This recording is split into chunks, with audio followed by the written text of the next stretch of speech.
మనతో పాటు నరసింహులు కూడా ఉన్నారు. సో, వారిని అడుగుదాం. చెప్పండి ఏదైతే ఈరోజు సాయి చంద్ ప్రథమ వర్ధంతి సందర్భంగా సో, ఆయనతో పాటు మీ అనుభూతి ఎలా ఉండేది? ఏంటండి? సాయి చందు అంటే మాదక్కడ కొడంగల్ ప్రాంతం అండి. మా ప్రాంతానికి జనాల్ని మొత్తం దళిత వర్గాన్ని పూర్తిగా చైతన్యవంతం జేయడానికి ప్రధాన పాత్ర సూత్రధారుడు.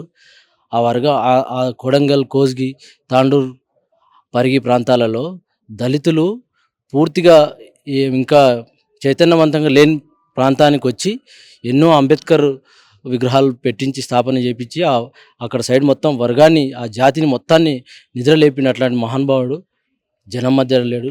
ప్రథమ వర్ధంతి ఇంకా మనిషి అన్న వాళ్ళు పుట్టుక చావు అనేది కామన్, కానీ ఇట్లాంటి ఈ మనిషి ఉండేది ఈ సమాజానికి అంబేద్కర్ ఎట్లుంటాడో మేము చూడలేదు, కానీ అంబేద్కర్ రూపంలో సాయి చంద్ వచ్చి దళిత జాతిని నిద్రలేపే ప్రయత్నం చేసిండు, లేపిండు కొంత జాతిని.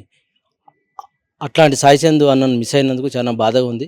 మేము అటునుంచి సాయి చంద్ అన్నను వర్ధంతికి వచ్చినామండి. సో, మీరే కాదు మిస్ అవ్వడం, ఒక టీఆర్ఎస్ పార్టీ కూడా మిస్ అయిందనుకోవచ్చు. తన పాటలతోని ప్రజలందరినీ ఏకం చేసే సత్తా ఆయన దగ్గర ఉండేది. సో, ఒక టీఆర్ఎస్ కూడా లోటుగా జరిగిందనుకోవచ్చా? తప్పకుండా, తప్పకుండా. మొన్న బీఆర్ఎస్ పార్టీ అధికారంలో రాకపోవడానికి కారణం గూడంగా ఈ సాయి చంద్ గారు అన్న పాత్ర ఉండింటే గనుక ఖచ్చితంగా అధికారంలోకి వస్తుందని జెప్పేసి కొ బీఆర్ఎస్ పార్టీ వర్గాలే చెప్పుకున్న సందర్భం. అట్లాంటి మహానుభావుడు లక్షలాది జనాల్ని ఉర్రూతలూగించి ఎక్కడ వాళ్ళని అక్కడ కూర్చునబెట్టి అంత పాట కట్టిపడేస్తున్న పాటతోటి. ఇట్లాంటి మనిషి తెలంగాణలో ఉన్నారు, పాటగాళ్ళు మస్తున్నారు. కానీ ఇట్లాంటి పాటగాన్ని మేము ఎప్పుడు చూడలేదు. మేము దగ్గరుండి చూసినాం, అతనితో కలిసి తిరిగినాం. మా ఏరియాకి వచ్చిండు ఎన్నో సందర్భాలు. ప్రతి ఒక్కరిని ఒక్కసారి చూస్తే మళ్ళీసారి గుర్తుపెట్టుకొని పేరు పెట్టి పిలిచే మహానుభావుడు. అట్లాంటి మనిషిని మేము మిస్ అయినాం.